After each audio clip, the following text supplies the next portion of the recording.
journalist in the world. I'll try not to say too much because I think you all know Melissa, including some people who've known Melissa since, what, the 10th grade or since she was born in another case. But let's see, almost every time I'm up here, I express my gratitude to Melissa and Fred and Kevin and Abby, and I'll do that again. This writers group and getting to come here almost every week when it doesn't snow has really changed my life, and I think made life in Ashburnham a whole lot better. I think Abby and Kevin and Fred will understand if I say Melissa's been especially meaningful to me in that group. And it's really so exciting when we publish stuff and have cool stuff happen, the members of this group. And while the accomplishment we're here to celebrate tonight is Melissa's alone, I think we all feel a lot of pride in her and in the publication of When You Lose Control. Again, I think you know all about Melissa. You know her intelligence, you know her skill with words, you know her kindness, you know her loyalty, you know how much she loves public speaking, which is why we adjusted the lights a little bit.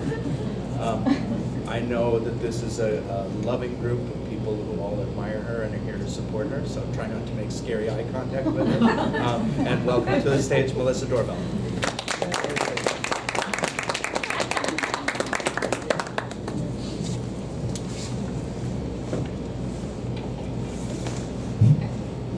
Can you hear me? Is that good? Okay. Thank you all so much for coming. That really means a lot to me, especially with the snow and the horrible weather. So thank you. I figured I'd read a chapter or two of the book, and then we can do a Q&A if there's any questions afterwards. So this is When You Lose Control, and let me get started.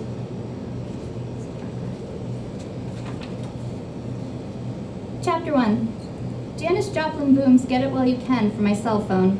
I lean forward on the bar stool, planting my right elbow on the center of the stovetop so I can apply my eyeliner. When I first moved into my micro apartment, the large oven annoyed me because I don't cook. Since then, I've converted it into a vanity, and I've grown to appreciate its big flat top. After I finish lining my green eyes in Neptunic black and reach into my Boston Skyline printed makeup bag and pull out a package of brilliant red lip glosses. Huh, I murmur with a reminiscing smile. I stare down at the little box, a gift I received back when I lived in California. I turn the package over and over in my hand, flooded with memories and a bit of disbelief.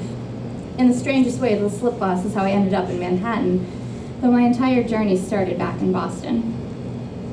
My eyes wander to the 3 black frames at the far right of the vanity. The first holds my diploma from Mission Hill High School in Boston, the next my BA in Creative Writing from Boston University, and the last my MFA in Creative Writing from the University of San Francisco. Despite being told by everyone, from my dad to my teachers, I'd never make a career out of writing, I had persisted and precisely done that. I pick up my near-empty iced cappuccino and take a long sip. My eyes wander to the mirror leaning against the oven dials. It's underneath a spice rack I've turned into a medicine cabinet. It's propped up on 2 books I wrote, an essay collection, When I Unlearned the Rules, and a short story collection, The City Proper. My publications had bookended my MFA. The first was a collaboration between the Student Writers Association on campus and a local publishing house, while the second was distributed by an indie publisher in Redwood City. I sent copies of each to my dad with inscriptions of, "Told ya." After grad school, I toured California for 6 years and wrote an accompanying blog, Marla on the Map. After some unexpected inspiration near the end of my travel blogger life, I'd written a play, moved back to the East Coast, and began the exhausting process of breaking into the theater world. With a sigh, I finish my cappuccino and look around my beige apartment. My tiny kitchen has a narrow fridge, a few cabinets, and a little island with a sink across from the stove vanity. To the left is a bathroom with no storage, no sink, and a sliding door.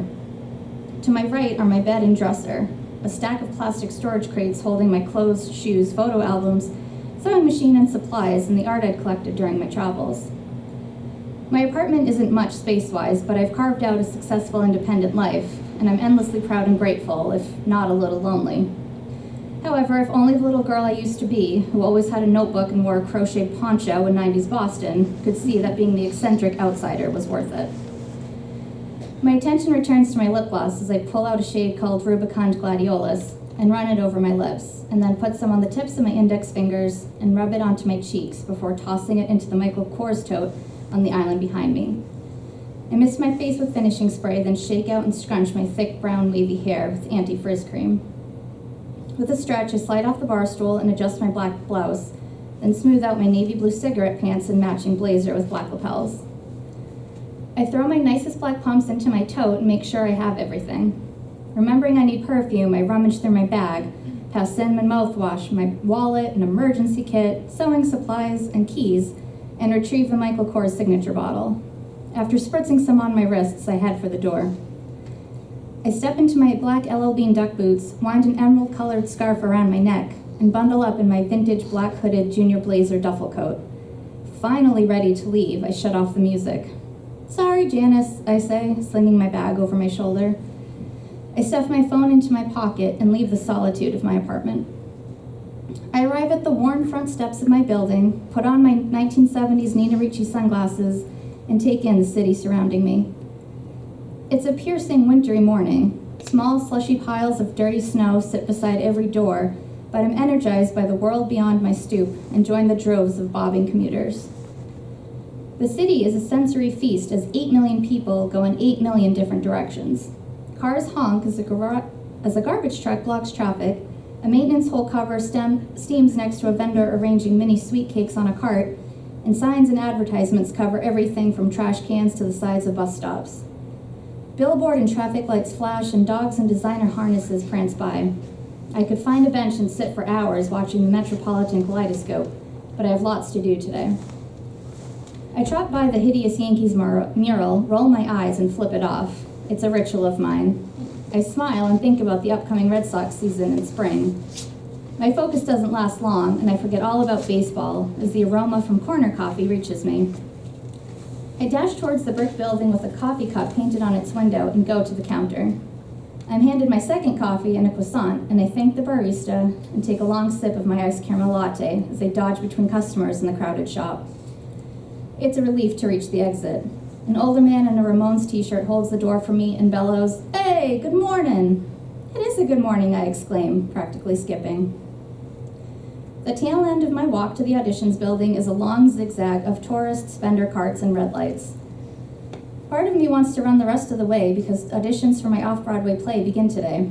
But since I'm in my winter boots carrying a giant tote bag and big latte, I choose not to out of obvious necessity.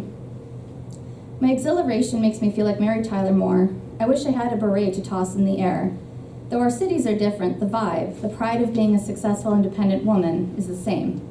Not bad for a girl who told she'd never make it. I arrive at the audition building and sit on a cold bench to change my shoes. My heart pounds as I think about the agented actors and industry professionals arriving today to vie for a role in the play I created. When my heels are on, I push my sunglasses to the top of my head, take another sip of latte, and make my way to the audition room. Brian Caldwell, the producer, greets me. "Oh, look, you brought the baby hippo with you again," he gestures to my bag. "And I see your personality still sucks," I shoot back as I push past him to drop my tote. Brian rolls his eyes as my things thud on the table. We laugh and hug. "Excited for today?" he asks. "Extremely." His iPhone rings before I can ask him the same question. He takes the call and takes a few steps away. Brian always looks like he's fresh from the hair salon and a shopping trip at Brooks Brothers. His typical outfit is a V-neck sweater over a collared monotone shirt and a necktie. Today's color is lilac. He's almost never without silver cufflinks, crisp khaki pants, and black velvet driving shoes. To complete his look, Brian has an immaculate Princeton haircut. I've never seen his umber hair out of place, ever. Brian and I couldn't be more different, but we've become close friends as we've worked on the play. I finish my croissant and unpack my laptop. Brian puts his phone away, so I say, "Hey, I didn't get to ask you. Are you ready for today?" "Yeah, once I have my tea. Where is..." As if on cue, the door opens and a stylish person walks into the room carrying 2 steaming cups of tea. They are wearing a long, unbuttoned, tawny-colored wool jacket over a light pink cowl-neck sweater with coordinating paisley pants and blinding white sneakers. A single silver hoop with a cross attached to it dangles from their right ear. On their left wrist is a colossal silver watch, and on their right ring finger is a giant purple stone on a gold band. This person's eyes are ebony-colored, and they have short locks, accompanied by a well-groomed goatee. On their shoulders sits a slick Elliott laptop bag. "There you are," Brian calls out, rushing over and wrapping his arm around the person as he takes the cup. "What took you so long?" The person raises their eyebrows. "Believe it or not, other people wanted drinks and there was a line at Starbucks," comes the answer in a southern drawl. The person nods toward me. "And who is this?" "Oh, that's right, you haven't met," Brian exclaims. "Logan Abrams, this is..." "Marla Cameron, she, her, I'm the playwright." "Oh, so you're Marla. I thought you might be. I'm Logan, he, him, Brian's boyfriend," he beams, extending his hand. "It's so lovely to meet you," I reply. Logan nods again. "Likewise. This was long overdue. Between setting up a new branch in Amsterdam and the holidays and, well, life, everything is hectic. Anyway, tell me about your play." "Logan, you know what the play's about," Brian interjects. "I want to hear it straight from the playwright," he retorts as he takes a sip of his own tea. "Awesome, I love talking about my play. Well, my uncle the painter is about a guy who's at the pinnacle of toxic masculinity. He's a cruel misogynist who's gotten away with his behavior his whole life. It's a blatant story about how terrible the patriarchy is. In the end, he gets his comeuppance at the hand of his reporter niece. There are no names, nor do we see the niece. We only hear her voiceover, highlighting how society tries to keep the struggle of women hidden, but they always find a way to be heard." Logan nods his approval, and I add, "In the end, the niece takes down the painter via a series of newspaper articles, and the patriarchy gets one step closer to being dismantled." "Love the whole concept, but why an uncle and a niece? And why an artist?" Logan asks. The uncle is a nod to Uncle Sam and the idea of a stereotypical man. The uncle-niece relationship suggests that he's older. Most people picture an older guy and a little girl, and I like the idea of someone small taking down a man. I made him an artist for irony, since most people wouldn't associate the arts or painters with toxic masculinity. But anyway, I could go on for hours. "Fascinating. Well, congratulations. I can't wait to see it," Logan says. "Thank you. I appreciate you saying that." I grin, knowing I'll become fast friends with Logan, as I had with Brian. "It is a fantastic play," Brian jumps in, "and it's current, unlike Marla," he teases. Without missing a beat, I add, "and the play is dramatic, like Brian." "Oh yeah? How old are your sunglasses? And that coat?" Brian demands, looking me up and down. I make a face and stuff my sunglasses in my pocket as Logan yelps, "Brian, you're terrible. She has vintage flair and cool rings. Let me see." I hold out my hands and Logan inspects my jewelry. 8 rings, I love it. "What stone is this?" he asks, pointing to a pink and green marble-like stone on a silver band. "It's a rhodonite, the state gemstone in Massachusetts. I'm from Boston," I explain. "It's stunning." "Thank you, and you have great taste in rings too." Logan smiles. "This is scapolite. I bought this from a store in Louisville. That's where I'm from." "Oh, like Hunter S. Thompson." "You'll have to excuse Marla. All her references are at least 60 years old," Brian ribs. "That's not true," I protest. What was that story about wearing a poncho during the age of grunge?" Brian asks. "Brian, you're awful," Logan says. "As I was saying, there's a wonderful jeweler back home." No time for the hometown reminiscing," Brian interrupts. "You and the Kentucky Derby, Marla and clam chowder, it's all quite thrilling. It's amazing either of you left the excitement of your hometowns for the dull of Manhattan." "Louisville has a rich culture," Logan says. "Boston is thrilling, if not more so, than New York," I say. Brian and Logan make faces. I shrug. I said what I said. We all share a laugh and Logan turns to me. "Marla, listen, if this one and his mockery give you any more trouble, send him to me." "If," I ask, "you mean when? Besides, if I sent him to you every time he teased me, this play would never open." "Now who's the terrible one?" Brian asks. "If you want to have at it, let's go back to the ring conversation. Logan, did you know I also love rings?" Brian waves his bare fingers on his left hand in Logan's face. "And I enjoy being on time for work," he says with a grin. "Marla, I'm so glad we got to meet." "Brian, behave yourself," he says before kissing Brian's cheek. With a wave, he hurries out the door. "Bye, Logan," we call out in unison. Logan has great taste, judging by how he dresses, but then, well, I trail off as I look Brian up and down. "At least I'm from this century," he says. We dissolve into laughter as Jonna James, the director, walks into the room. Jonna wears a long tan coat with gold buttons, a peach-colored maxi dress, aqua ballet flats, a statement necklace made of carved aqua-colored beads, and a gold laptop bag.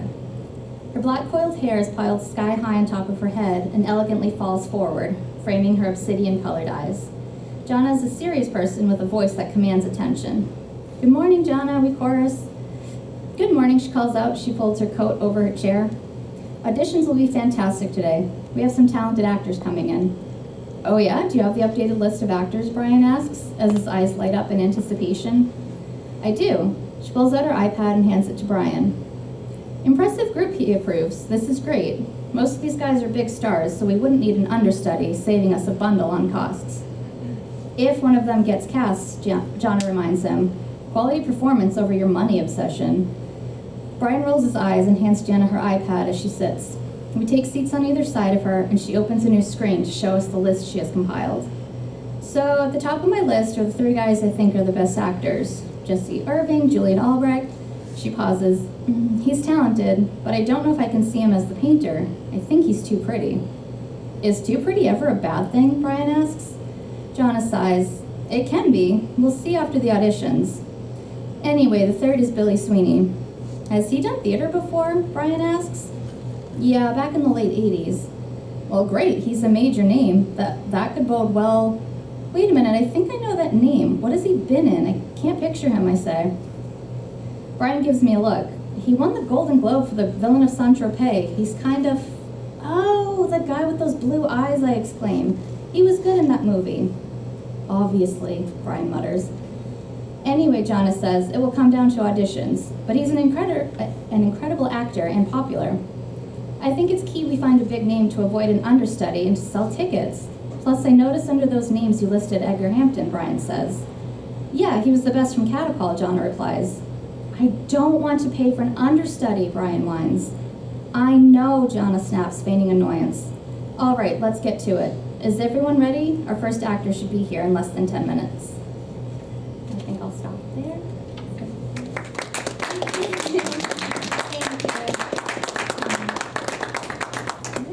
Is that chapter 1? That was the bulk of chapter 1. I think I'll just say a few words about what we do here, and then we'll let Melissa take questions. I know a few of you are not regulars. This is a writers group that meets on Tuesdays. I never remember the order because I come every week. But one Tuesday a month we talk about poetry. One Tuesday a month we talk about writing memoir and autobiography. One Tuesday a month we talk about fiction. And then on the 4th Tuesday, like tonight, we have an open mic which starts around 7, and when possible, a featured speaker. So we'll return to our featured speaker. I'll let you ask Melissa any questions. Then she's got books for sale. We'll sign them for anybody who wants. And we hope everybody will stick around for the open mic starting shortly after 7. Thank you. Is there any questions? Okay, bye. Yes, sorry. Can you tell us about what the first moment of the book's inception was? Like, what was the first idea, the first image that came to you? Thank you. That's such a lovely question. So the book, I started it in February of 2021, and I think myself, like most people, were really still trying to process 2020 and kind of look back and think, you know, what just happened, and then I was thankful for being alive. And then, you know, reality kind of started to sink in, and it's like, okay, we're sort of coming out of the pandemic, what happens now? And so I was having all these really confusing thoughts and emotions, and then just by coincidence, this is going to sound so ridiculous, I happened to read an article about the actor Steve Buscemi, and it was talking about how, you know, he's an actor living in Manhattan, and he had just buried his wife, and it was this very moving piece. He was very well spoken in it, and he talked about, instead of letting his grief consume him, he was like, I'm you know, going to keep going, and I'm going to try to get past this and keep going. And I just remember, as I read the article, I was like, oh, I really wish I could give him a hug. And then that literally, I mean, I could picture the whole book from there. It made me think, like, well, could a millennial and a baby boomer get along? Could they have some sort of relationship? And then, you know, what if they were together? What if they were trying to, like, figure out COVID together, being so different but so in love? And it really spawned from there. But I remember, honestly, like in an instant, I pictured the whole story, and then I wanted to also weave in some, I wanted to talk about, like, being socially conscious, because I just remember being very embarrassed. Like after all of the racial things that had happened, it woke me up, and I just remember thinking, I really wish I had seen all of these things before. I wish that I had been more aware. And so the book was really partially an exploration of like boomers and millennials, but then the bulk of it is about just trying to do better and be aware of society, of racial relations, of the world around you, really, because I just felt so blindsided. So this was kind of my apology without asking for pity. Yes? Can you tell us about the writing process from that inception to where you are today with your book in front of you? I can. A lot of tears. Yeah. No, I did cry a lot, actually. This was really stressful. And actually, I need to say thank you so much to, that's my godmother, Donna. I need to say thank you so much to her, to Abby, and to Simon, because I was not a pleasant person at times when this was in process. I remember calling Abby from the bathroom floor, crying from stress. Simon literally, like held my hand when I had to do rewrites from the editor, and things like that. And Auntie was just so supportive, and she's like, you need to keep going, it's fine. And so without the three of them, this would not have happened, so thank you. But yeah, this was just being persistent more than anything. I just remember thinking, and I usually struggle with self-confidence, but I remember thinking, I think this is a really good story, and then that was really kind of what propelled me to keep going and to, I wanted it to be told. I wanted people to read it. I wanted to use my writing degree. So I spent from February 2021 when I started until about the end of June of that year. When I thought I had finished, I thought, this is great, what a brilliant first draft, I'm practically done, it needs nothing. And then I started querying the book, which was, I feel like the book was fairly easy to write in comparison to trying to query, because you have to tailor, when you reach out to agents and basically cold call them, you need to tailor the query to them specifically. So it wasn't just, oh, let me type up one query and send it out to a million agents. It was, okay, this agency wants 20 pages, they want your name, they want your resume, they want you blah, blah, blah, blah. So okay, fine, that takes like an hour. And then if you wanted to query another person, it was completely different. Like, you know, maybe the first one wanted 20 pages, maybe this one wanted 50 pages and no resume or whatever. So you had to sit there and tailor make every single query. So doing that was really the hardest part of the writing process for me. And I think I sent out 60 or 62 queries, mostly rejections. I had, only 2 out of the 60 or 62 were interested or wanted to talk to me. And I got 2 full requests, and I remember thinking both times, well, this is a scam, or I read the email wrong, like this can't, of course this isn't happening. And then those turned into rejections, and I remember thinking, like, okay, I gave it a go. I'm proud of myself for trying to do this for this long. So that was fast forward to, I started in June. I queried until April of 2022, and I said, okay, I'm going to work on a different project. Like, I'm glad I finished, but it's not going to happen. And then I found who became my publisher, and then we started the very long process of edits and rewrites. And there were a lot of times where I didn't think I was going to be able to continue just from stress. And there were times where I'm like, I cannot possibly write another word of this. Like, I'm done, I'm drained. So yeah, just a lot of persistence more than anything. Thank you. Yes?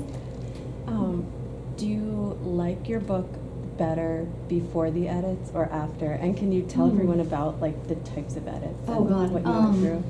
That's a really good question. Do I like my book better before or after the edits? I don't know.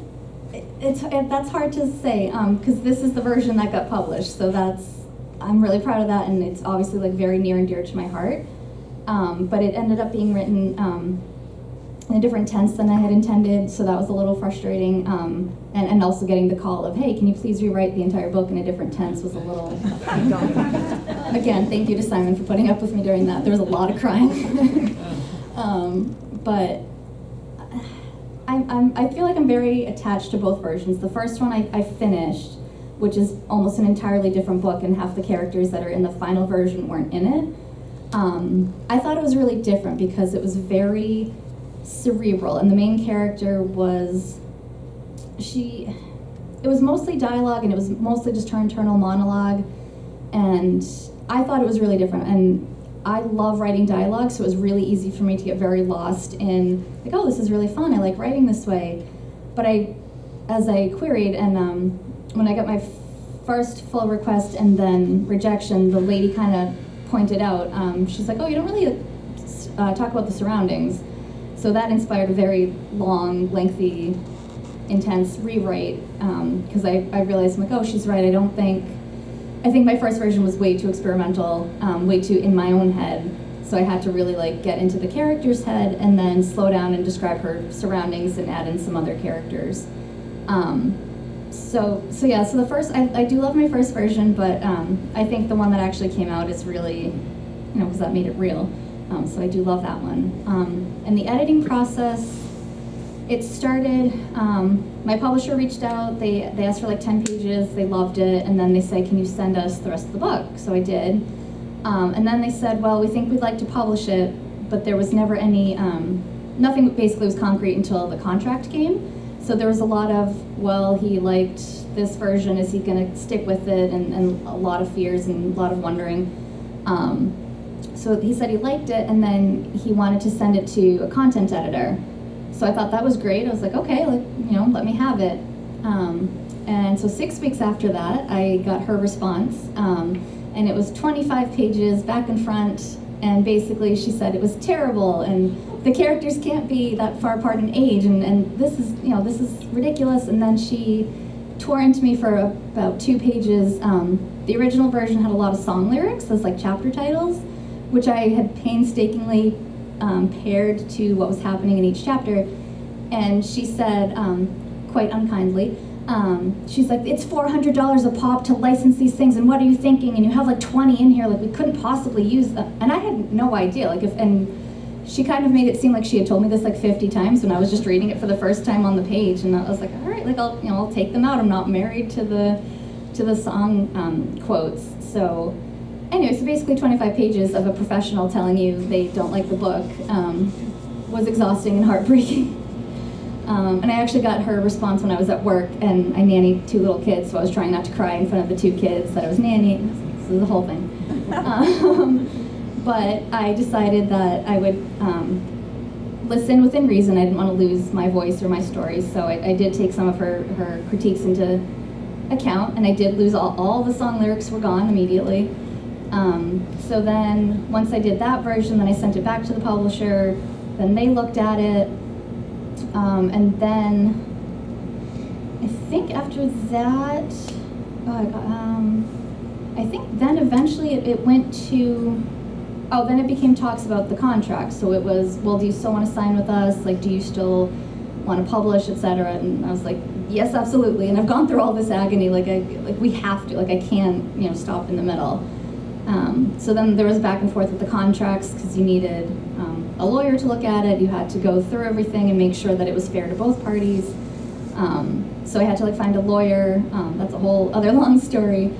And then, so eventually we signed the contract. So I remember thinking great, this is it. Contract's done. We're good to go. And I remember feeling a lot of relief from that. And then there was more edits. And then we did another content edit from that same lady who I wasn't thrilled with, but she was a little kinder the second time around. And then, so then I thought, okay, we're done, this is great. And then the publisher said, well, I think you should rewrite it in a different tense. And that brings us to about 4 or 5 months ago or so, 4 months ago. So that really was hard. That was a hard pill to swallow, because it was right around the time when the book was originally supposed to come out. It was supposed to come out late summer, and it was late summer when they were like, yeah, can you just rewrite it again? So it was about the 3rd time I had completely rewritten the book. And then they did edits, and then that was it. So it was about a full year of editing back and forth, and not just content, but well, why did you say, I don't, just like word choices. There were very nitpicky little things about that. So it was a very long editing process, about a full year. So that was not fun. But I'm really glad I stuck with it because like I said, I got to the point where it had to come out. I didn't want to stop it. I had gotten so far. I had spent so much time. So yeah. So, any other questions? Okay. Oh yes, go ahead. Do you find that when you're creating your characters that some of them are based on people in your real life? Yes, absolutely. Marla is a thinly veiled version of myself, so that was really easy. And there were, some of the characters, it's funny, I had just kind of like pictured people I know and then basically just changed the name. And it was fun because I tried to like get inside their head and think like, oh, would they say this, would they say that, and trying to find their tone. The one I had the most fun doing that with is Marla's best friend, Brian, in the book. He's actually 100% based on Trixie Mattel, who's my favorite drag queen. I just kind of pictured like what it would be like to really be friends with her in real life. So everything that they say is just kind of inspired from like what I've seen her say on RuPaul or her YouTube channel or whatever. So it was really fun to, I don't know, to kind of play around with those things and to just have so much control over like, who your characters were going to be. And then I remember actually it got to the point where there was, so Marla puts on a play and obviously there's a big crew and the actors and everything. And it got to the point where I started making like character cards. So I was like, okay, like here's the director, here's the stage manager, here's this. And then I was like, well, they wouldn't all be from Manhattan, so where would they be from and why? And so these characters, who some of them have like 2 lines, had like a full character card of, well, they went to college here and this was their major and they have one brother and blah. But it was just really fun to be able to, kind of make some people. Yeah. Anything else? Yes, please. What's the best feedback you've gotten about the book? Ooh, actually, there was this girl that Abby and I both went to high school with. She saw that I'd written a book. She went out and bought it, which I just thought was so kind because we'd only had very minimal interactions in high school and we haven't really seen each other in like 20 years.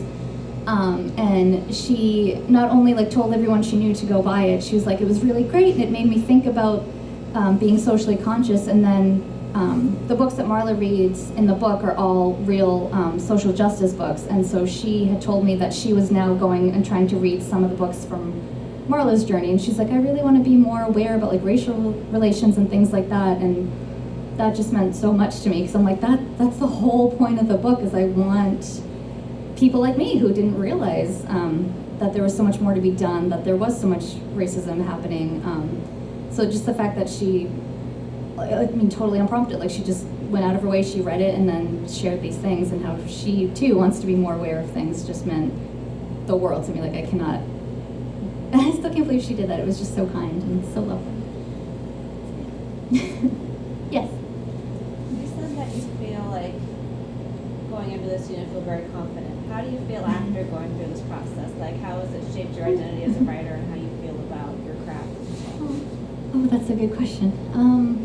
It's hard. I've always kind of struggled with self-confidence.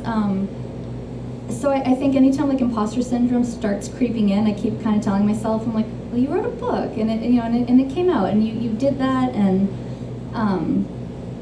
and Marla does talk a lot in the book about trying to stop the patriarchy, and I remember thinking, like anytime I'm, like feeling down on myself, I like to kind of reframe it and think like, like, is that me talking or is that the patriarchy talking? And if I feel a little better about myself, maybe that's knocking it down, a few pegs. But yeah, it's definitely boosted my confidence. My mentor in college, actually, I'd reached out and told him I had a book coming out, and he took the time to send me a handwritten letter, and he's like, I'm really proud of you, and that's great. So just having these little, like, reassurances has really, really helped. And I do feel, most of the time, I feel a little better about myself. Not so much when I'm public speaking, but but otherwise, it's really, this has meant so much to me. It really does help a lot. So. Yes? Are you going to have any book signings at libraries or things like that? I want to. My godmother actually reached out to her local library, which is the library that was next to my high school, and they said they were interested, and I did send them an email, but I think I sent it like too close to New Year's, so I think it was a little too busy, so I am waiting to hear back from them. I really hope I could, because that would be a really nice sort of homecoming. And I actually started writing the book in Sudbury where I work, and the library there has been amazing, and I'd like to actually talk to them and see if I can do something there, because I did start it there. So hopefully I'll let you guys know. Yes? So I just started it, and Rachel has too, Oh. and right away we were just struck with the language and the dialogue and the descriptions. And I knew that you were great at dialogue. Thank you you. talked a lot about the descriptions was pretty fantastic. So Oh, really? riveted. So I just wanted to say that. But it's such a huge book, and there was so much work. And you talking about the process what you went through. So for a next book or for another author thinking about writing a book, advice for like what you do differently, or kind of what are you looking to do next? Advice, I would say definitely, there were times where when I was getting rejected and all that, I was like, well, what was the point? Like, why am I doing this? And then I'm like, I enjoyed the book, but does that matter, kind of thing. And I think I would love to do it differently. I would love to think like, I'm confident in this, and it's going to be okay, and if I just keep plugging away, it'll be fine. If I had been able to kind of focus more on that, I think it would have made this a lot easier, because there were times where I was like, who am I? What am I doing? This is ridiculous. And then I was like, this book is terrible. What am I even trying to do? And I would say just like say no, or tune out that internal monologue of self-doubt. Because there were times where it just really held me back for no reason. I kind of gave into my fears sometimes. So I really wish I could have done away with that. But my advice would be really, honestly, it sounds cheesy, but like, don't give up. Because there were a lot of times where, and I mean, you can go back and I'm sure Abby still has messages of where I was like, I'm just gonna give up, I'm never writing again, this is stupid, like why am I bothering? But yeah, just don't give up. It's a long process, but it's so worth it. Like when you finally like get to hold it in your hands and you see like all of that come to fruition, it's just incredible. So absolutely stick with it. It's not gonna, well, most of the time it's not gonna be easy. You're gonna have to do a lot of querying. I'm sure there's that person out there who's like, I sent my book to one agent, they loved it and they signed me, but I feel like that's exceptionally rare. But yeah, so don't give up. I have, and actually it's funny you said the book was really long, because during one of my rewrites, I really went to town, so I actually had to cut about 100,000 words from this, so there's a whole... There's a bigger version? There's a whole bigger version of just unnecessary, just unnecessary background stuff, because I had kind of gotten into the groove, and I was like, oh, well, they want more. And then when I stepped back and I did the word count, I was like, oh, they wanted more, but they did not want this much. And I have written a tiny bit of a prequel and about 75% of a sequel to this. But I'm also, but right now I'm kind of at a point where like I'm so over it, you know what I mean? Because I've just spent so much time with it, and I mean, I've read this version I think like 6 times now, so I'm kind of over satiated with all of them. So I would like to someday kind of go delve into the sequel. I think that would be fun, because I had a really good time trying to figure out where the characters would be like post-pandemic, and did they stay with their goals of trying to be more socially aware. But I had started a whole other novel series when I was getting ready to stop querying, because I kind of thought, I'm like, well, this isn't going to happen. So I started a whole other series and got kind of far into that, and then the process with this started happening. So I've kind of abandoned that, and I haven't done much writing lately, which I'd like to get back into. But like I said, I've just been like so overwhelmed and exhausted from this. Like I think like a little break is doing some good. Yeah. So yes. So you said that you started to write a different series, and you also mentioned that you have 2 other books that you've written that are on the shelf. Yeah. So I guess my question is, if this had not been published, what would you have done with this one? Oh. And how do you feel about the first 2 now that this one's been published? Oh wow. I don't know. I think I had debated. Actually, I talked to my godmother about this a lot. When I didn't think it was going to go anywhere, I was debating doing self-publishing, but then I felt it didn't feel right. So I'm like, I couldn't afford hiring somebody to do like the content editing. They cost a fortune. So there was that, and then I'm like, well, I want it content edited, I wanted it regular edited, and then I would have had to figure out how to do the cover and all these things. Like there was just so many obstacles that I was like, well, I don't really want to pursue that. So I don't know. I might have just honestly, like, I might have made like a nice cover and like bound the one that I had for myself and just kind of think like, well, at least I did something with it. But the other series I started, I envisioned that one as a trilogy. I've probably got about 75% of the first book of it written. But yeah, I don't know. It's kind of daunting too, because I kind of look at this and then I keep wondering, do I really have it in me to do this all over again? And the company that published this has kind of pivoted, so they're now only going to be doing like middle school fantasy books or whatever. So they already kind of said we wouldn't do a sequel kind of thing. So the thought of starting over with a new publisher and doing this all over again is right now I don't know. I don't know if I can. I'd have to see how I feel in the future. But yeah, I would like to get back to writing that. I guess it's just going to depend on if I can kind of get going again, because this really happened organically. I didn't even mean to write it, like it just happened. Whereas the other series, I was like, oh, this would be fun to write, and I kind of have an idea. So it's been two very separate journeys with each of them. So we'll see. Anyone else? Yes. Oh, yes. Go ahead. Go ahead. I was going to say, I know you have a sort of a fragment of a story on the wall over there. Is that something that you have elaborated on? I have debated elaborating on that a lot because I really liked it.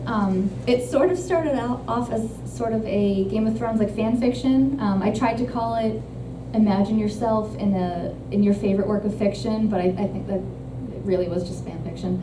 But I have had I've really been attached to that piece, and I really do want to go back to it and expand upon it. And I do have some ideas, I just haven't yet. But yeah, thank you for noticing. That is kind of a middle of a story kind of piece.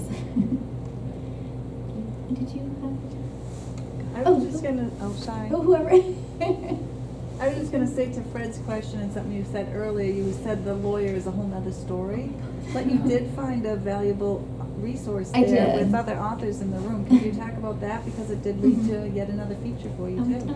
Yes, thank you. So I'm a bargain hunter. I will absolutely find the cheapest way to get something done. I'm actually really proud of that. So when I needed a lawyer to look at the contract, all the, what do they call themselves? Content lawyers or, I don't know, intellectual property lawyers or something.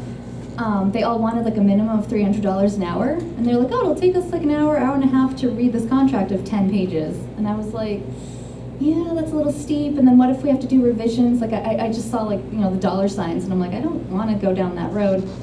So I kept trying to Google like what other writers had done in the past, and I found the Authors Guild, which is a North American organization founded, I think, in the early 1900s, if I remember correctly. But for $135, you would get a membership. You'd be connected with other writers in the country. And then you got free lawyerly advice, or free. So they would review the contract for you as many times as you needed. They would give you feedback. So to me, it was a very easy decision of a one-time fee versus at least $300 or $400. So the Authors Guild was really great. When I got the contract, I sent it to them immediately. They responded within a little under a week, and they went like point by point. They were like, like section A is good, but maybe question section, 2B or something. So they were really, really helpful. And then after my book came out, they reached out to me and said, oh, like, do you want to be our featured author on our website one day? So that was, kind of built-in publicity. So to me, it was totally worth it to get all this extra stuff rather than try to find one lawyer for God knows how much money. Did you? Yes. Just last question. Okay. It must have been like hard to go back to 2020. It was a bad year for most people. Would you say? And I noticed you stopped reading right before COVID hit in the story. Yeah. What would you say the tone of the book is? Like, is it depressing? Is it difficult to read, or is it inspiring? Does it help you? Will it help the reader process those times, or what do you think? I'm the really, tone? yeah, I really hope it'll help process. I think it does get a little depressing just because, you know the characters are heading into COVID, so I feel like that's definitely going to be sad and triggering, but I tried to write it in a way that was very hopeful. Like, the characters at the beginning, they feel like, well, how do we help with social justice? How do we, like, we're white people, like, should we really even comment right now? Like, what do we do? But I tried to write it in a tone that's not depressing, or, I tried to make it so that it's very hopeful and kind of, it's sort of peppered with, like, advice of, like, well, you could try this or that, or, just kind of be more aware. So I definitely tried to make it hopeful, and it was hard because 2020, while it was terrifying, it was also a nice time with me. I got more time with my pets, and so it was this very strange, like, I'm terrified I'm going to get sick, or that everyone I know is going to get sick, but then I was at home with, like, my favorite people, favorite animals in the world, so it was a very strange time, but I never wanted it to be depressing. So it does deal with, things like Breonna Taylor and George Floyd, but there's proactive responses to them. So I think that's really the tone, is it's trying to be very proactive. So hopefully it's not depressing. Yeah, so thank you so much. Thank you.